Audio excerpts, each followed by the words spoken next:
India's history is a rich tapestry woven with stories of flourishing civilizations, diverse religions, and vibrant cultures, stretching all the way back to the Paleolithic age. As one of the world's oldest civilizations, India has held a prominent place on the global stage for centuries, and continues to do so even today.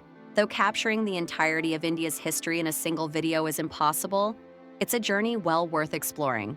Archaeological discoveries such as cave paintings and stone tools suggest that human activity in the Indian subcontinent began as early as 400,000 to 200,000 BC. While we lack detailed records of these ancient peoples, one of the earliest known advanced societies was the Harappan civilization. Thriving along the Indus River during the early Bronze Age, the Harappans developed a written language, a complex social and economic structure, and remarkable urban planning. The decline of the Harappan society around 1500 BC remains a mystery. Some experts believe it was due to frequent flooding, natural disasters, or invasions from Central and Western Asia. Following the Harappans came the Vedic Aryans, migrants who spoke an early form of Sanskrit and brought with them a tribal identity rooted in the sacred texts known as the Vedas.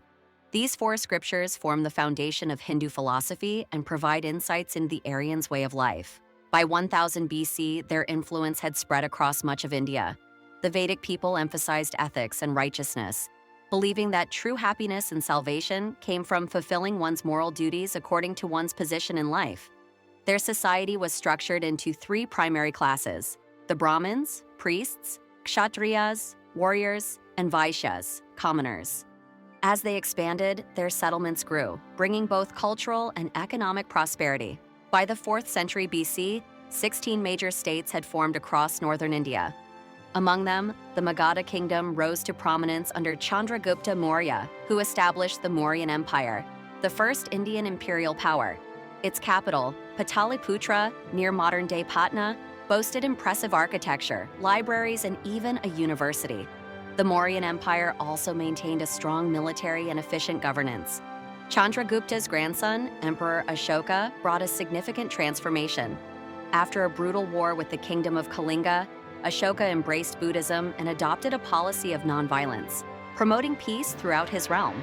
Although the Mauryan Empire eventually fell in the 2nd century BC, its legacy endured. After the Mauryas, various rulers rose and fell. The Shunga dynasty, founded by Pushyamitra Shunga, the general who killed the last Mauryan king, briefly held power, though their historical significance remains limited. Around the same time, the Kushan Empire emerged and played a crucial role in regional trade through the Silk Road, connecting India to the Roman, Persian, and Chinese empires. One notable Kushan ruler, Kanishka, converted to Buddhism and helped spread the religion further. In southern India, kingdoms like the Satavahana, Chera, Chola, and Pandya rose and competed for dominance. Meanwhile, the Gupta Empire rose in the north during what became known as India's Golden Age.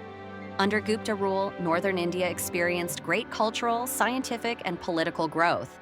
Though they maintained military strength, the Guptas preferred diplomacy, often expanding their influence through alliances rather than war.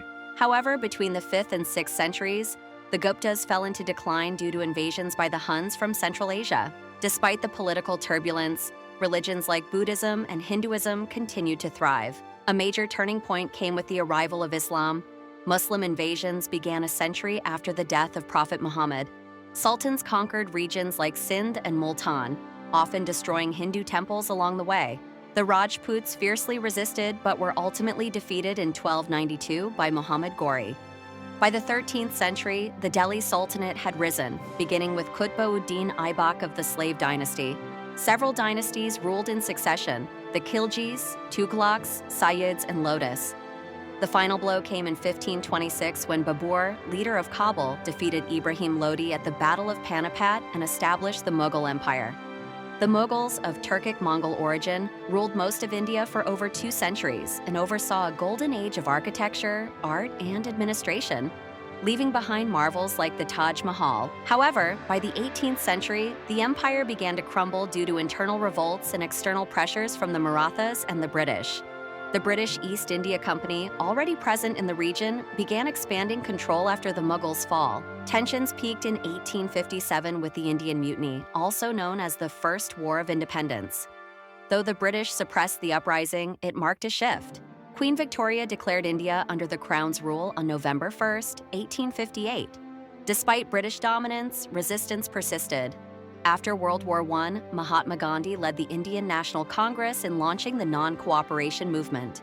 When that failed, Gandhi initiated the civil disobedience movement in 1929, which involved mass protests and a declaration of Indian independence. Though met with repression and arrest, the movement sparked widespread national sentiment. Gandhi's Quit India movement followed, and while progress was slow, global events like World War II and the rise of the British Labour Party opened the path for change.